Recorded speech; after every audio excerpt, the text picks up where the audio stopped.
interviewed me, Mm-hmm. more or less put the interview aside and was just hitting on me for like 7 minutes.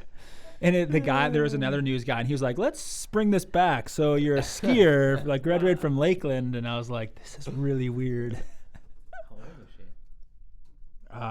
it like age appropriate? Yeah. I mean, she's probably a couple years older. So what happened? Nothing. I'm taken. Are you? Yeah. I am. Kevin's significant other, right there. It's Is that on a the. new thing? It's gonna be on the YouTube. Fairly version. new, yeah. Well, congrats. Yeah. Thanks. What's the deal? She lives out in Salt Lake. Okay. She's a gymnast and Nice. finishing up her senior year at the U. Awesome. Yeah, it's great. That's cool. Yeah, she's awesome. What's her name? Missy. Missy. Shout out Missy. Shout out Missy. All right, we're live. We're recording. We're in the studio. Team Early as Fuck podcast. We have guest host Jared Linzmeier. Hello, There he is. Ruby Coffee. Yes, and we have Kevin Bolger. Bolger. Bolger. Hard G. Hard G. My bad. Kevin Bolger, U.S. men's ski team. Say hi, man. What's going on, guys? Thanks for having me. Yeah, this is gonna be awesome. I'll do another shout out Ruby Coffee as I sip on my cappuccino. Is that your first time with Ruby Coffee? No, I had the pleasure of meeting Jared last year, about a year ago. Reaching out, getting some coffee, and then meeting him down in Amherst Central Water Brewery for a little fundraiser I was doing, and yeah, we've been in touch ever since. Nice. Are you a subscriber? Do you have subscription Ruby Coffee? I do not, but my parents both do. I'm gonna say that he's gone half the year, so he gets a pass for not having a subscription because we don't really. Now that does not ship right now to Norway or Sweden, and changing the delivery address every month would be difficult. so there we go. Anyway, hey, I want to say thank you both for making the time to make this happen and for letting me pressure you both. I just thought this was a great opportunity to get Kevin in the studio and hear from someone who's operating at such an elite level that's from Wisconsin and to get to know his story a little bit more. Boom. So thanks. Hey, you're welcome. Thanks for reaching out. I was super excited when Awesome. Jared messaged me. I'm like, yes, hell yes. If the guy's not too busy, I'd love to have him on the podcast because, I mean, Jared, you and I talked about this as we make awkward eye contact over the computer.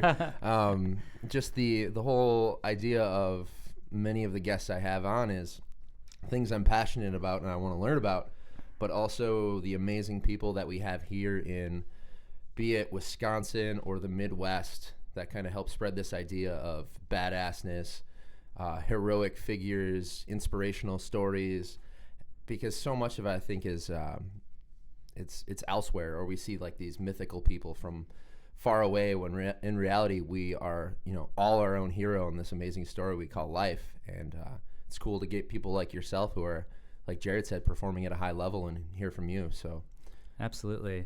Yeah, I agree with that. And I think especially in the case of cross-country skiing, especially in the United States in particular, I should say, it's a sport that requires and demands just an incredible amount of physical fitness.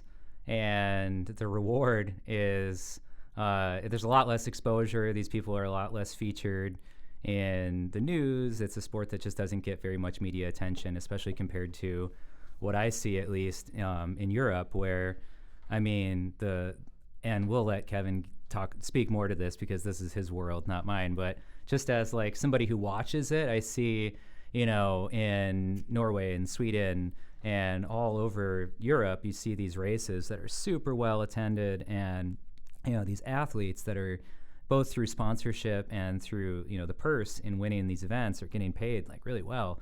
And then in the U.S., it's like no one. I mean, not no one. I don't want you to say no one. You have some great sponsors, obviously, and a lot of attention, but it's a very different culture here in the U.S. So, yeah. Yeah. All the more that I want to celebrate it and talk about someone who's from Minocqua, just up north, about his story. So, Kevin, why don't you talk a little bit about like just the fast track on what you're up to? This is your third year? Is that right? Or second year? Second year on the U.S. ski team. and bring us up to speed on how that's going and what you're up to. Yeah, sweet, for sure. It's been crazy the last how kind of all this has taken off for me, and the wind's at my back right now, which feels pretty sweet. It's always a great feeling. Yeah, exactly. So yeah, like it's my second year on the national team. Last year was my first real year, like a full season out in Europe on the World Cup, racing against the big dogs, and definitely a humbling experience for sure. I mean, we're racing over here in the U.S. and we don't get the most exposure. So then when I finally made it over there and got to toe the line with some of the best in the world and see where I kind of fit in there, it was a super cool experience, and the learning curve is astronomical. And the fact that I think I fit into it pretty well has been pretty sweet. And yeah, I don't even. Well, part of that, I'm curious to know what it feels like to watch somebody like Klæbo from afar. Folks that don't know, Johannes Klæbo is total badass. Just look up Olympics 2018 and you'll probably see his name. I'm doing it. It's going on this screen. Olympics. Yeah, didn't they name a hill after him because he was crushing people on that hill? Not officially, but all the commentators were like, that's Klæbo climb or whatever. Dude's an animal. And anyway, so what's it like to, know that someone is operating at that level and then race against him and perform and see where you fit in? And I don't know, just to realize that you have it in you to operate at that level too. What does that feel like? Yeah. So to even go farther back than to that, to like really kind of summarize all of it, I've been lucky enough to have my older brother who studied over in Norway, and got his PhD over there. And through his connections, I was able to get over to Norway before I even made my very first appearance on the World Cup and meet some of these Norwegians who, these gods, I guess, in the ski world. And, kind of realize and meet these guys and realize that they're just regular guys. They're not special really in any way. They're fun, down to earth. They're just all really good guys. So for me, it was really lucky that I got to kind of see that side of who they were. Mm-hmm. So then when I came into my very first World Cup, that I didn't feel like I was surrounded by all these intimidating skiers who have been winning world championship medals. And that first World Cup I went to, it was just after the Olympics in Pyeongchang, and it was after Johannes won his gold and Pellegrino, an Italian skier, won the silver in the sprint. And I remember toeing the line in the semifinal in Lahti, Finland with those guys, and I didn't really have those outside pressures because I knew who Johannes was and I knew some of the other Norwegians in my heat, and I'm just like, yeah, I've trained with these guys. I've gone skiing for 2-3 hours and we've had conversations, and they just want to race fast. They're just like me. So I think that was huge for me going into those races, to kind of just dial it all back and scale the whole thing down a little bit. Mm-hmm. I want to know, so what Jared sent me, and Jared, if you want me to shut up and you want to keep asking questions, that's fine. You're the guest host today. So it says you started skiing in high school. So for most sports, that's like almost too late a lot of the times to perform at an optimal level. Does that make sense? Mm-hmm.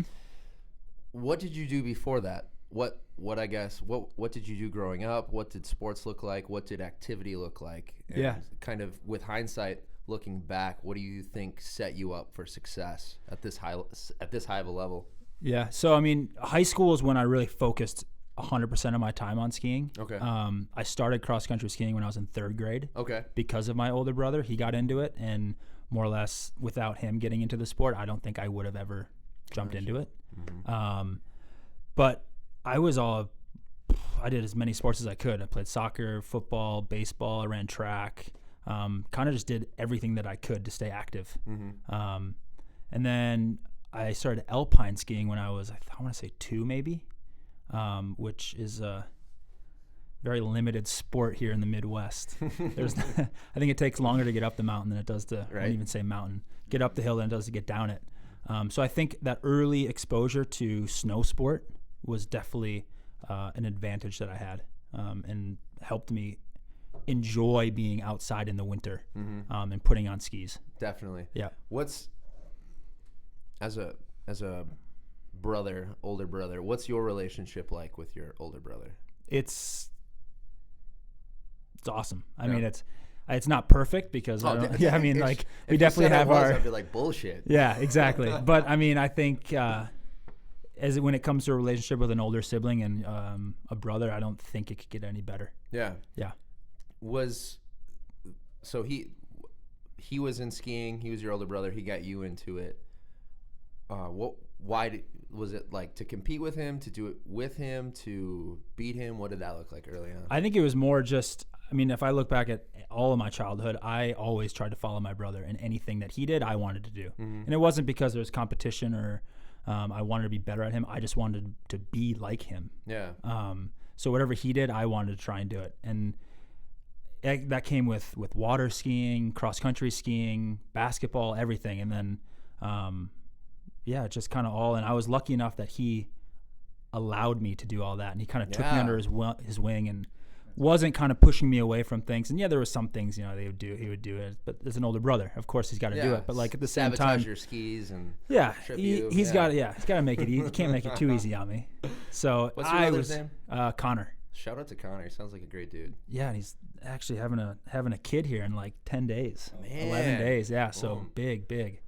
Jared, you got any words of advice for a new dad? You've been there. Words You of are advice for a new dad, I think, is just keep learning, keep listening, stay humble. I like it. Try to get some sleep. Yeah. Show your gratitude and support to your partner. That's the big thing for sure. I like it. There you go. Yeah. Boom. So okay, I just want to touch. That more was on great. Yeah, I'm glad you went back a little bit more to kind of talk about his getting into competitive skiing, because we started getting off on You guys were excited. just into And tangent. I was excited. Let's talk Klæbo. Let's talk Norway. Yeah, I'm looking these guys. I'm looking them all up too. Real ahead. quick, I want to ask. This is tying in. Your brother gonna have his first child. Talking about your childhood, your intro. What did your youth, like, what were your parents exposing you to? What did that look like? How, like, looking back now, 26-year-old, what was their parenting style like that you can remember? Yeah, they were always very supportive in anything we wanted to do. But I always remember their one rule was, if we started something, we have to see it through. So it wasn't like we joined a sport, we didn't like it, we could drop out and quit. It was, you committed to it, you're in it for the long run. And then after the season, if you don't like it, reevaluate. And then if you don't want to do it next year, you don't have to do it next year.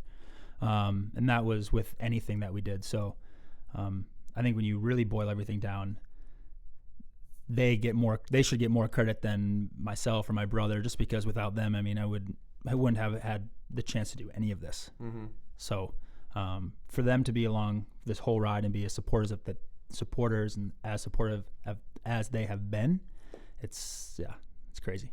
That's awesome. Shout out to your mom and dad for sure. Yeah, that's good. And I know you talked about your Can mom. I add a follow-up question? Yeah, dive in there. Well, just in terms of, it got me thinking a little bit about, I had a question on my notes talking about the development of new skiers right now. And I think there's a tie-in there in terms of talking about how he got into, through the support of his parents, through the encouragement and challenge of his brother. Like, what do you see happening right now, like current present day, as far as pathways for new skiers that are getting into the sport? Is it growing? Is it stagnating? Are there a lot of skiers kind of developing those things? I know I saw, gold medalist Keegan Randall, I know she's doing stuff like in Alaska to get girls specifically more involved in skiing, and it seems like they have a big scene there. But I guess as far as Wisconsin specifically, what do you see happening? Yeah, I mean, just the other night, actually, I think it was Monday night, I went and joined our Lakeland high school team, our middle school team, and our elementary team out for a night training. And one of the questions they asked me was super similar, like, what were the numbers when I was in high school for skiing? And my team was fairly small. I don't have an exact number, but that night with the team on Monday, there was probably 20 to 25 high schoolers there, and the amount of elementary kids and middle schoolers just blows my mind. Just in the North Woods, it seems way bigger than it was when I was there. I was the only kid in my grade that skied until I convinced a buddy of mine my senior year to come out and ski with me. Yeah. It's hard. So I think it is definitely growing. And I think with Jesse Diggins and Keegan Randall winning that gold medal, that has only helped, especially on the female side. But I think also the men are starting to knock on the door and pop off better results, and hopefully get some younger males stoked on the sport. And but I think in the general, the sport is growing, absolutely. Mm-hmm. I as a fitness coach, strength and conditioning coach, sports performance, youth, adult coach, something I always talk to sport-specific coaches about is kind of that idea and remembering, like, the reason we have sport, the true reason isn't for scholarships, isn't for, the wins and the losses and the medals. It's to create better characters, better people, right, in society. This is how we have taken kind of maybe the idea of warfare or pushing ourselves for this other, maybe not so positive goal, but we see all these benefits from skill acquisition, training, discipline. Like, we see all that, and then we've condensed it into these little arenas. For you as a skier, obviously at this high level, competition, huge part of it. You want to win, you want to better yourself. What are some of these other kind of existential things that you've gained from skiing that maybe someone would list from like a field sport, from football, teamwork, or softball, their communication skills, that kind of thing? What are those? What does that look like for you from skiing? What have you gained to your character? Yeah, I think it was cool because I skied for the University of Utah, and as much as skiing is an individual sport, when you're doing it at a college level, at the end of the day, your result correlates to a certain amount of points. So if I race fast, my teammates race fast, we score a lot of points and we win, and that's how you win a national championship. So at the end of the day, you're racing obviously for yourself, but you're also racing for your team, which I think really helps incorporate and bring all like that team aspect, teamwork together.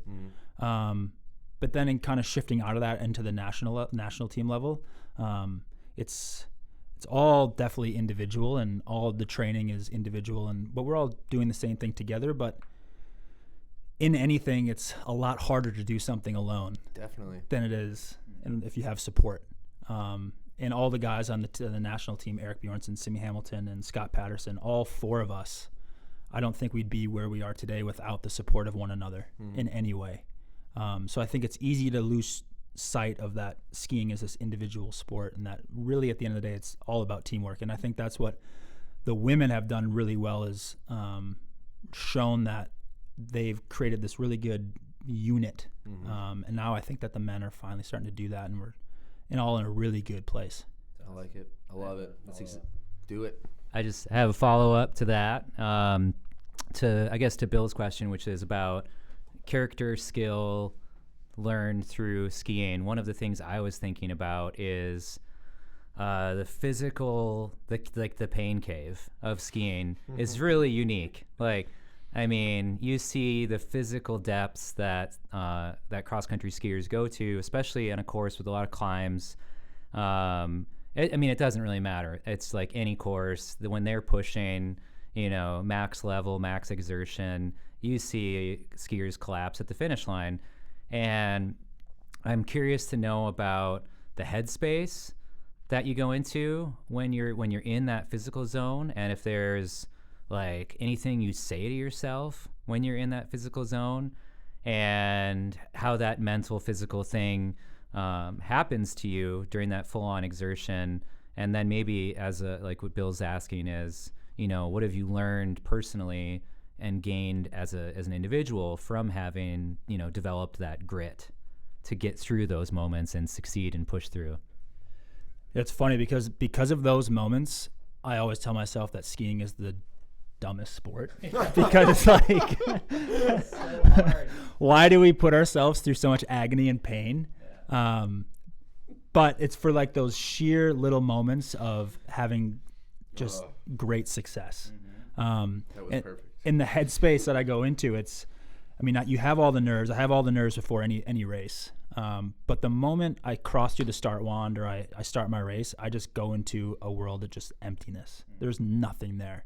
I'm feeling how my body feels. And usually I'll know pretty soon if whether or not it's going to be a pain cave race or it's going to be, I don't know how this is going to go, but there's nothing there. There's a select few people I can hear on the race course. My mom, my coach, my brother, my dad. I mean, there's not many other people besides them that I can actually hear when I'm out there. So I think all athletes, we're all definitely in our own little world, whatever that world is. I'm not really sure, but it's just, for me, it's empty. There's nothing there. It's quiet. It's super quiet. And the moment you hit that pain cave, for some reason, it's almost enjoyable. Wow. Whether or not it's going to be a good or bad race, but yeah, it's something about it just feels good. Awesome. That's pretty wild. I think that's one of the things that probably makes you successful. Yep. Because what happens to me when I go into that zone is like, oh fuck, this sucks. This is so hard. Like my Berkey last year, I remember hitting 30K, and I was going at a pretty good pace for me, definitely not Bolger level, but felt pretty good. And then I hit and I was like, oh, I'm cramping. This is hard. But yeah, I have another question, which is about, so you talk about races, but I want to draw attention to the idea and fact that these races are so different from one another. And that's one thing that makes World Cup level skiing, I think, really interesting and must be really hard. Like, how do you go from doing, so I guess two questions. One is, do you have a particular discipline and length and distance that you like or that you excel at? And how is it to go from doing, whatever 2K sprint, 2 kilometer sprint, or 1.2, whatever they are, to doing a 30K or a 50K the next weekend? And, pacing, getting in the headspace, how does that look? So I've been more or less I'm not going to say pigeonholed, but my focus is all towards sprint racing. If there is an opportunity for me to hop into a distance race, like a 15, 20K race, I try and stay away from those 50Ks just because it's just grueling. I did one 2 years ago now, the Holmenkollen 50K, and it was the coolest and hardest experience in my entire life. Yeah, so I'm more or less doing sprints every week, which is usually on the Saturday, and then Sunday follows the distance race. If I get the opportunity to start the distance race, I definitely do, but training for both and adjusting for both, they're all, more or less the same. I might be a sprinter, but my training regimen still looks very similar to, someone like Eric Bjornsson, who's doing distance races and popping off top 15s on the World Cup. It's all very, very, very similar. Cool. So that makes me wonder too about recreationally, when you ski. I was wondering, where do you like to ski? Like if you were just, hey, I want to go out and ski for a day, do you have a place that comes to mind? If I'm lucky enough, it's nice to get back to Monaco Winter Park, because that's where the trails I grew up on. But more or less when we're traveling all winter, I don't really have that. I'm not lucky enough to just be like, yeah, I'm going to go ski at this same place and do the same thing. But, and I always correlate now, coming into the season, I know where we're traveling to, and I know the trails that we're going to be skiing on, and what training days look like, and what pre-race days look like. But I correlate how I raced at that venue to if I'm going to enjoy my time there or not. But it sucks because I might look at a place like Davos, Switzerland, which is sunny, it's beautiful. And there last year I raced and I got 31st in the sprint, just missed qualifying, and then the distance race was probably one of my shittiest races all year. So I'm not really looking forward to going back there. Yeah. Whereas when I look at a place like Lahti in Finland, where I've had really good success, it's dark. The food kind of sucks. The lodging isn't always the best, but I always somehow race well there, so I get excited to go there. So it's I don't think I have one specific place that I really like to go, but if I'm lucky enough to be home and ski, Winter Park's awesome. But at the end of the day, if I'm home racing, or if I'm home skiing at Winter Park, that means I'm racing like shit. So Yeah, bad association. yeah, exactly. Cool. Yeah, that's an interesting one. I was thinking about this other kind of maybe switching gears a little bit. I am curious to know, and maybe this is just not interesting to World Cup skiers, but I think about in the worlds of biking, so cycling and running, there are these ultra endurance events that are, especially in running. I mean, so I just did a couple ultras this year, ultra runs, 50K, 50 mile, You're 58 crazy. miles. You're crazy. Yeah, it was wild. And it was awesome. Not always awesome, super hard, super painful, but they're really interesting because for me, I went through the waves of, especially on the one I just recently did, the Margie Gessick. I went through this wave of like around the marathon mark, I felt like shit. and then like 5 miles later, I started feeling better, and I was like, "Whoa! I didn't know that was a thing." I mean, I read about that idea, but and then at the end, I felt awesome. By mile 53 to 58, I was feeling great. It was bizarre. So, I guess I'm curious: is that I haven't seen? I think there's one 90K. Is that maybe in Sweden, the Vasaloppet? That is obviously that's pretty long, 90K. But are there any other, like, so the equivalent, so like 100-mile run might take somebody, anywhere from 16 hours or something up to, 24 or 30 hour, I think it's a 30-hour cutoff usually. Are there any ski races out there that, are ultra endurance, ultra distance ski races, and does that appeal to you as an individual, or do you think that has any potential to take off? Yeah, so like, I mean, even the American Birkebeiner, I think it's part of what a series is called the Visma Swix Classics, which is like the American Birkie, the Norwegian Birkie, the Vasaloppet, there's the Marcialonga. So there's a whole marathon series of racing, which has definitely taken off, and actually there's quite a bit of money in it as well for the skiers. Relatively short.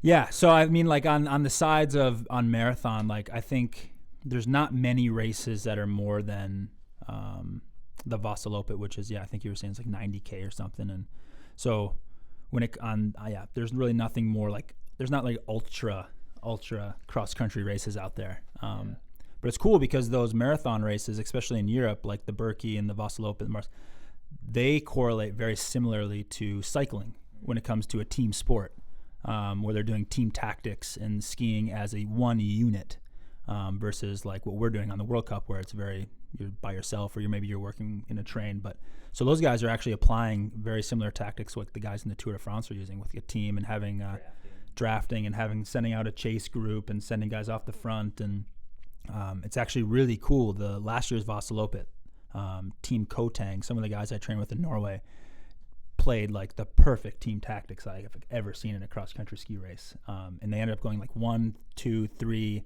5, 6 in the race, and it was just like unbelievable. So, but yeah, I don't know if ultra cross country skiing will ever take off or not. Because of the grooming, partially, you have to have a trail, right? Yeah, maybe grooming. I don't know. I could see it happening, but I can't think of anything in my head right now. Or there might be like a way up in northern Norway or something, like 100K race or something. But I don't think there's really like a series or why they. I mean, it's just a long time to be out there. Yeah. There's oh, sorry, I'll take it. Yeah, there's Arrowhead 135. Yeah. That's in Minnesota. So some people talk about that, but it's mainly, I think, a fat bike race. Some people do it on foot for sure, and ski is also another discipline that's an option. But are you looking it up? They run? Oh yeah. Oh. Well, I think maybe you can snowshoe. I don't know. Oh, that's any better. Well, running. I mean, running. You're talking about running with a sled, so it's like the Iditarod, foot race, that sort of thing, where it's ultra endurance, but these people are weighted down with bivy and sleeping bags and all their food, and they're going to be out there for a couple days. Yeah. Yeah. Nuts. I was just curious because for me, it sounds like a good. I mean, that sounds hard. Don't get me wrong, and painful and a huge challenge. But there's something in between that to me sounds like a good time. Like for me, I was thinking, hey, what if the Berkey? What if on Sunday they did a 100K? Like you start at the finish, and you ski to the start, and then you ski back on the classic, and then finish. And like there's a cutoff, so if you don't make it to where the classic track meets the skate again, then you get pulled. And it'd be 100K or 105 maybe. And I was like, oh, that'd be cool. And it would take, it'd still be a day. Oh yeah. It wouldn't be like a multi-day thing, but it'd be for people that are a little crazy. Mm-hmm. Yeah. Anyway, just an idea. I was going to ask you about, so I guess switching gears again. Sorry, Bill. No, switching gears. You're killing it. Well, I'm curious to know about your thoughts on ski culture, which I touched on a little bit earlier, but ski culture in the U.S. And how that is either, derivative from Europe. Obviously it is. All the skis and everything comes from Europe or European companies. But I guess I'm curious to know things that you admire and appreciate about the traditions of Nordic culture and skiing. When I think of Norway, I think I can't remember which brand it was, but I saw this video that they put out. Maybe it was Solomon on YouTube. It was just like this woman from Norway, and she's sort of, I am no one and I am everyone. And just like the idea that this is our culture. And she skis out from her, I think she was near Lillehammer, and she just like skis out from her cabin and skis on these trails, and they just look so accessible, and it looks like anyone can ski and everyone does ski, whereas here it's this kind of niche community. And I think it's pretty cool. I think you're pretty cool that you're badass, but it's not particularly considered like a cool thing to do. So culturally, how do we change that? Like, how do we make skiing cool? How do we get, let's do it. No, but like, it's cool. How do we learn from what they've got going and develop more of a culture around it, and or build our own culture around it? I think it's not easy because you talking about Norway, and those guys all the Norwegians are born with skis on their feet. It's just from day one. That's just the way it's been. And how to make it more badass, I think it comes down to like us four guys on the national team who needed to start throwing down results and winning. I think. No pressure. Yeah, exact shit. Like Jesse and Keegan, like we go back to them winning that gold medal. I think they're bringing a cool factor to it. And I think they're getting more and more females really excited about it, because for them, they're making this sport look cool. So I think it comes down to just more or less, like I said, just us trying to race faster and bringing that culture. And those in Norway, you go to, I don't know what their Sports Illustrated would be, but their skiers are on the front page. They're not, versus here in the U.S., you're seeing like football players or hockey players, basketball players. That's the focus in the U.S. So, and like you're saying, this cross-country sport, it's a very niche little group. And I think the community is really good at reaching out to each other, but I don't know how we make it more of a broad scale and reach out to more people. And I think, it just comes down to, just skiing fast, trying to get on the podiums and bring more attention to the sport. And I think it's hard because I think our only real opportunity in this sport is to do it at a major world championships or at the Olympics. And those Olympics are every other 4 years, and world championships are every 2 years. So we don't have, it's not like we can do it every year like some sports here in the U.S. do it. So I think we have a little bit of a road gap or a roadblock in front of us, but slowly I think we're starting to kind of break down that barrier a little bit, make it look a little cooler. I'm really digging this question because I wanted to touch on the history of skiing as well, because I don't know how you guys feel about it, but I'm a huge history nerd. I love that. When you talk about the marathon, the original soldier having to run 26.2 miles to deliver the news, and kind of looking up like what was I've got it up here, the that one. How do you say it again? Vassalopet. Vassalopet. Yep, So, yep. Right here, 1520 young noblemen fleeing from the troops of Christian II, King of Denmark. So kind of like those historical backgrounds, I think, is why, like you're talking about, has such cultural and historical significance over there. Oh yeah. And it's like you said, they're born with skis on their feet, and it's. I mean, that's the Norwegian Birkebeiner. It's saving a baby king. Yeah. Two warriors skiing through the woods to save a baby, and they ski whatever, it's like 50 some K. Those stories to me get me fired up, and that's why I grew up skiing with my mom. Nothing competitive or anything. It was just getting out, seeing the countryside, and now that I live in Point, don't school, I've got more free time. Like that's why I love it, is getting out and just enjoying the countryside, getting out in the winter. I try to do a lot of hunting when I go cross country skiing. I'm old logging roads, blazing trails.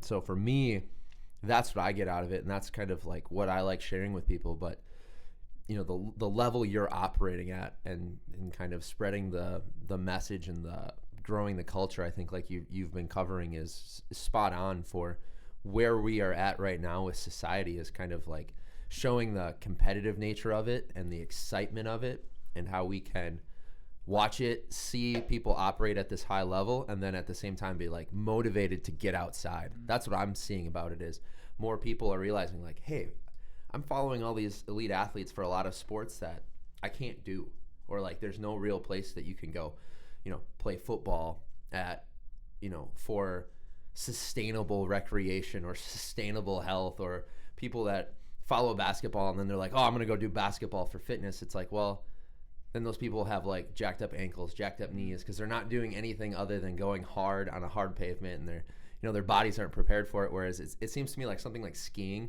spreading the culture, the history, the competitive part of it, like you are doing. It's also exciting because it gives people an outlet for like lifelong health or lifelong movement. I stole the mic from Kevin. See that? Sorry, dude. Get in there. Well, I guess to that point, one of my comments and I guess questions or observations is sort of the failure of the ski industry in the U.S. And maybe it's just what I'm seeing, but there's just this gap, I think, that I see, and I feel it when I talk to people, because I'm clearly excited about skiing. I love doing it as a recreational activity. I've gotten into some of the racing as well because it's fun to push myself, and it's fun to, like, I had never really skied much at Minocqua Winter Park, and then I signed up for the last year's Wolf Tracks Rendezvous. It's a 42K, and I was like, damn, I saw like a whole set of trails that I hadn't seen before, and it's just like, what else are you going to do that weekend, So I love the racing side of it, but what I think is unfortunate is that there's a barrier of entry, and how do you break it down to, because I think, once people are into skiing, then seeing results, seeing inspiring figures winning at that level, they're like, oh, I know how to ski. I want to push myself. I'm like, I want to race like Kevin. I'm like, damn, dude. But there's all these friends of mine that I try to get into skiing, and I'm like, hey, go pick up some skis. And they're like, well, what's the difference between this and this? And I'm like, oh my God, the industry has failed you. Like there's nowhere, there's not, I mean, don't get me wrong. I'm sure I know there's like Pioneer, and, my friend Paul works at Bolger Nordic, and there are these places out there that are great resources. And there's clubs, shout out Iowa Winter Sports Club, Jake Barnes, all those people. You guys are wonderful. Mike McGivern, he got me into skiing. But there's that barrier of entry where culturally here, maybe because we don't grow up with it naturally, that there's the intimidation factor. That how do you break that down? Like when I go to, Fraternal, I go to CrossFit, go to workout, or even people at work that I work with at Ruby, that I try to get out skiing, and there's this, they're like confused. What's the wax? What do you mean? So what do you think about that? What do you think about that? What do you think about the wax, Kevin? Oh man, loaded question. Yeah. No, but I look back for me, and it's like when I started skiing, it was definitely, I can see how it can be, it's just intimidating because like you said, you hit everything on nail on the head, like the wax, the skis, the equipment, everything. I mean, it's not something you can just go buy a pair of shoes and start running. That's something everyone knows how to do. So there's definitely that, an intimidation factor. And I look back when I started, I had one pair of boots, one pair of skis, and two pairs of poles. And my skis were combi skis, skate and classic. Now I have 25 pairs of skis. Fisher sponsor. Oh, Fisher. Yep. Shout out Fisher. Yep. And is that a company? Is that a line of skis that like someone just getting into skiing should look for? I mean, they have everything. Yeah. Well, I mean, of course, I'm going to say Fisher because those are the skis I use, and the boots and Lucky Poles. So obviously they're the best. Yeah. I mean, Jared has 2 pairs. So, but I mean, if you're just starting out, there's no need to go out and buy the top of the line World Cup skis because I mean it can be an expensive sport. But I think if you just have to do it. Yeah. I think that's what it comes down to. You just have to get out and do it and try it. Try rent stuff. I don't know. I mean, I guess the ski industry maybe has failed a little bit, but at the same time, I think it might go both ways. You ask the questions, you just go to those shops, ask questions, and get out there. And I think just to that point about price, I think that one of the things I find myself telling people over and over again is that despite the relatively high price of some of the top of the line equipment, you can get into skiing, especially if you buy used stuff. Now, and I find myself telling this especially to people that are super into road bikes, because I'm like, look, okay, for a fraction of the cost, so like less than $1,000, or if you go somewhere, there's some places nearby. I know Hostel Shop sells some new stuff. There's a variety of other places. I think Shepherd and Schaller maybe. So there are new places to buy new equipment or used, but for like $300 to $500, you can be into some pretty high quality stuff, and it can really get you far. And then the memberships are cheap. So I don't know. Even though I did say that I think there is some failure on the part of some of the industry to reach people and make it more accessible, I think you're right that sometimes people just need to get off their ass and, Sorry. Do it. Amen. I thought that was a prayer. I'm like, yes. Sign me up. Amen. You just got to get out and do it. I mean, it is a badass sport. And like when you get out and everything's working and you do nail the wax and your skis are gliding, that feeling is just like, it's like you're flying. I've never flown before. I don't think anyone has, but it's just so effortless and it's so beautiful. Mm-hmm. It's so beautiful. I like it. I was gonna say most of my skiing is done where nothing is beautiful. Nothing is maintained. Beautiful. Nothing. No, I was gonna say nothing is groomed. Bushwhacking. It's just bushwhacking. So I it's more of like that. It's the effort that makes it beautiful. Mm-hmm. Sometimes like you go back and you're like, no one's been back here. No. It's winter. It sucks. Everyone's, like Jared said, is sitting back at home where it's comfortable on the couch, and I'm out here, and it's the effort of it, the gliding, the pushing myself, that it's just addicting. And then going to Iola, which awesome trails with Jared, and then him just lapping me. Well, you were. That's not fair. I mean, you were using like backcountry ski, like classic skis, and it was cold. So don't be too hard on yourself. Plus, I was skiing pretty fast. He was in like hardcore race mode. I was getting ready. Yeah. But I'm glad you mentioned that about the just the experience of skiing and what it feels like, because we didn't really talk about that. Like why ski? What does it do for us? And I agree. I mean, for me personally, I just to answer my own question is that, for one, getting outside in the winter, that's obviously a big plus. But there's an experience about it where it's this full body, kind of this pure motion.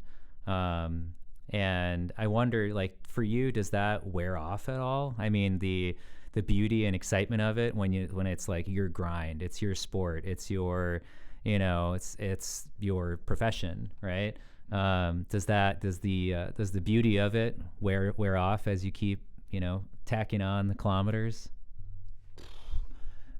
Absolutely not. I mean, that's the coolest thing is, even though I might be skiing towards the top of the sport, the level of it, I'm still making these improvements every day. Mm-hmm. And with those little improvements, it just becomes a little bit more effortless, and a little bit more enjoyable. I mean, I have so much fun doing it that I don't ever see myself stopping doing it. And as you were kind of talking about it in my head, I was like, what is like the movement of it? And it's just like, skiing is poetry in movement. It's just like I said before, it's beautiful. And when all of it clicks, it's just, that's what I'm addicted to. Getting out, like you were saying earlier, Bill, it's just like you're out in the woods. It's quiet. You work to get out there. No one else is out there. It's just the serenity of it. It's just oh man. I love it. I'm fired up. I'm getting into it. I have a question. Another question. So question. Yeah, it's a question over here. No, you mentioned fine tuning and technique. I'm just curious to probe that a little bit and hear about what you're working on, what your training looks like. Are you cross training, strength training? I know that Bill has a good fitness following on this podcast too. So I'm sure some people might be interested to know. You can only ski so much to get better at skiing.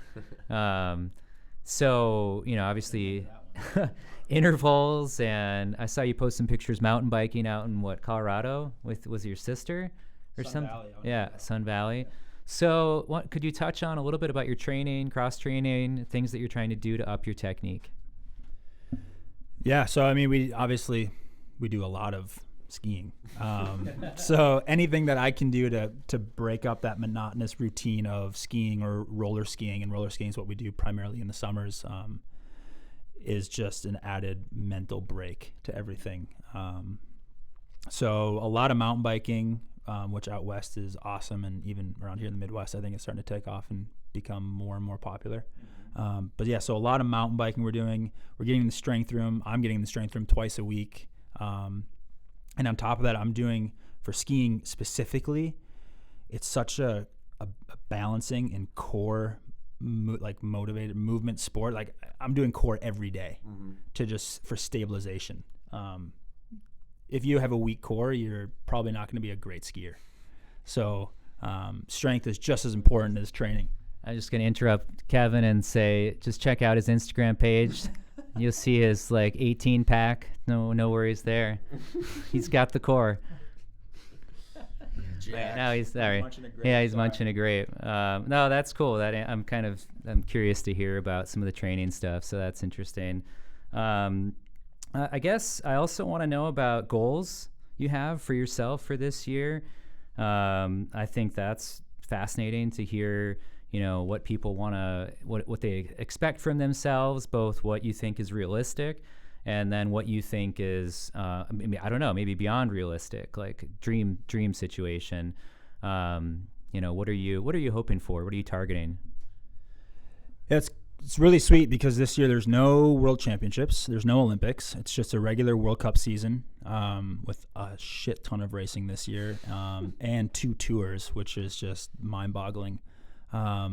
So kind of goal setting wise, it allows you to kind of set, I think, more realistic goals, without having the added pressures of okay, I need to make the World Championship team. And that's my only focus for the season, which for me last year, that's what it was. And realistically, that's how I guess it should be. But, this year for me, after now spending a full season on the World Cup, figuring out life on the road and in all these hotels where I can do laundry, or if they have laundry machines, or if I'm doing sink laundry. I think these little things helped me make good goals for this coming season, because I'll be able to I have life figured out on the road. But I want to definitely increase. So last year I was qualifying more into the 20 to 30 range for my for sprint racing. This year I want to be able to qualify more in the top 15s to top 10s. And then that allows me to set up better for when I'm selecting my heats for sprint races, to get just better positioning in those heats. And then I did a lot of qualifiers last year and not semifinals or finals. So I definitely need to bridge that gap, and I want to be consistently skiing in the semifinals. That's a goal of mine for the whole season.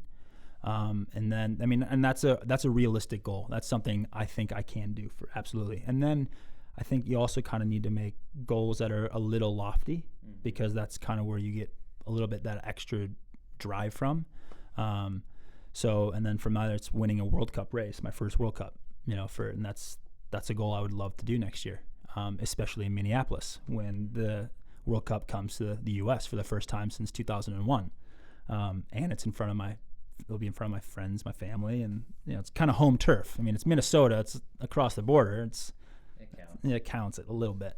Yeah. But a Wisconsin homegrown guy. So so that's one. I definitely want to be consistently skiing more in the semifinals, make some more A finals, and then long-term goals go through the 2022 Beijing Olympics. And that's not like, I don't just want to make the Olympic team.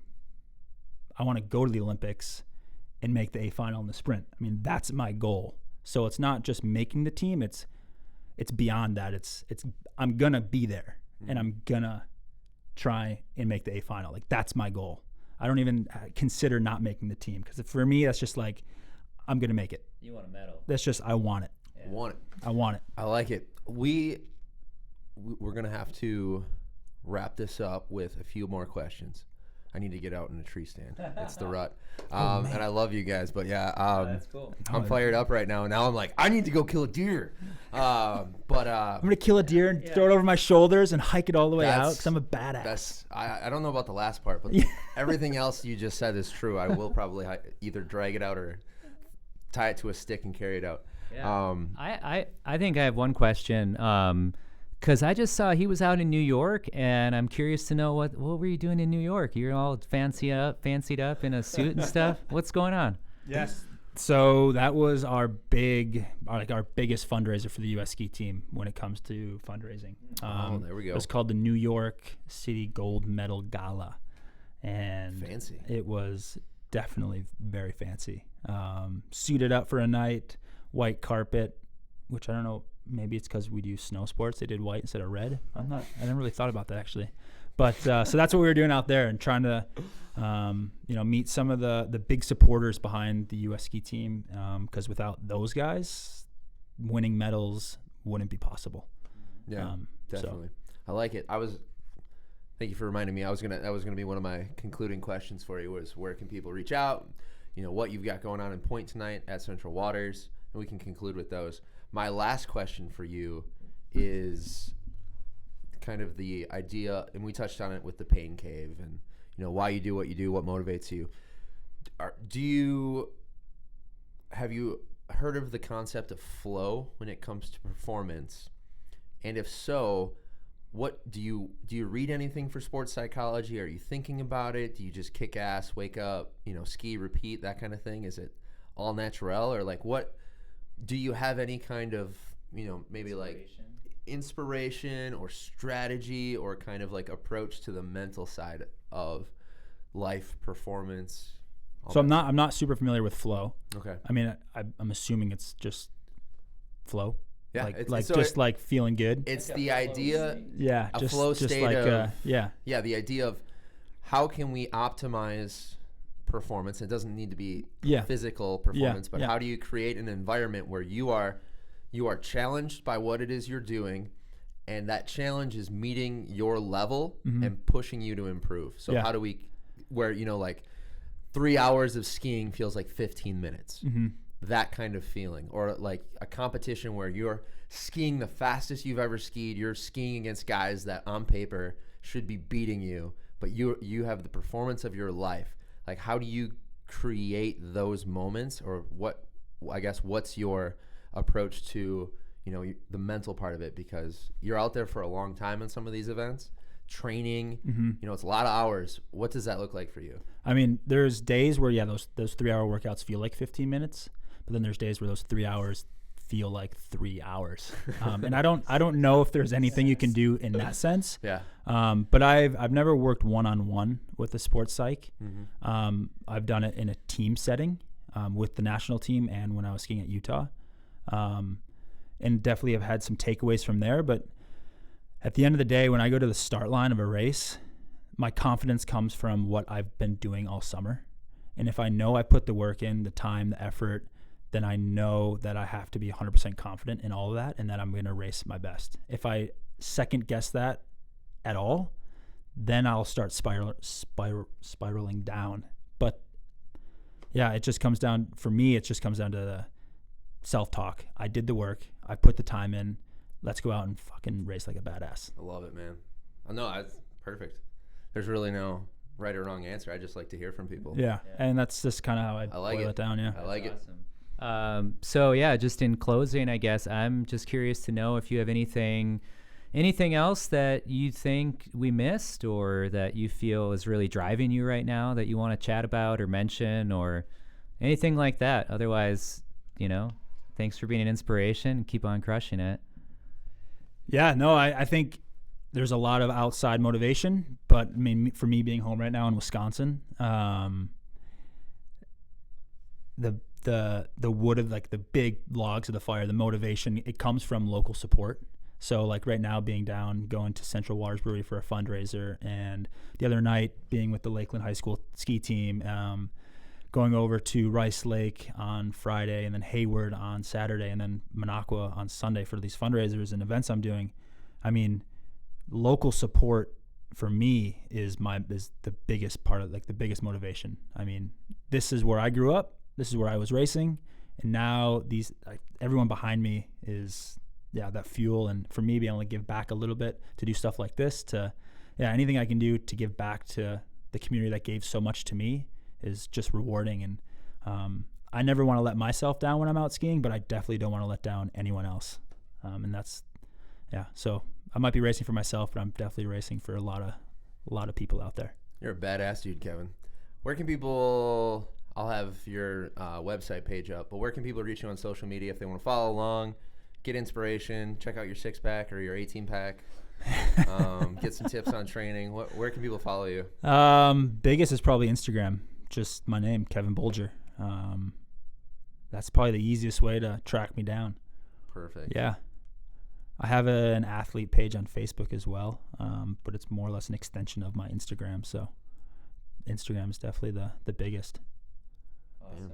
Yeah. Awesome, dude. Sweet. I just followed you. Oh, yes. All right. So how late are you? Well, with that, let's wrap up the podcast. So thank you guys for coming on. I really enjoyed this. Yeah, this has been Jared, sweet. Thank you for reaching out. Yeah. Go on, get in there. Thank you both. This was awesome. The thing I love about this coming together is, well, I love a lot about it, but just this. So Bill, you built this platform where, you are, like you said, promoting the sort of heroes around us, people in everyday lives, not in our everyday lives, but showing us that there's a lot of inspiring stuff happening that we can draw from. And I just thought this was going to be such a cool opportunity. I really enjoyed the chat. I think I learned some more about what drives you, what motivates you as an athlete. And I think hopefully, the Team Early as Fuck listeners are going to be pushed a little bit outside of their, there's probably a lot of people that aren't skiers. So hopefully this will challenge them to, try something new out, or at least realize that beyond the discipline that they're into, whether it's hunting or farming or whatever, CrossFit, that, we're all doing hard shit, and it's cool to hear, some of the similarities across those disciplines. So thank you both. This was rad. Love it. Cool. Later, everybody.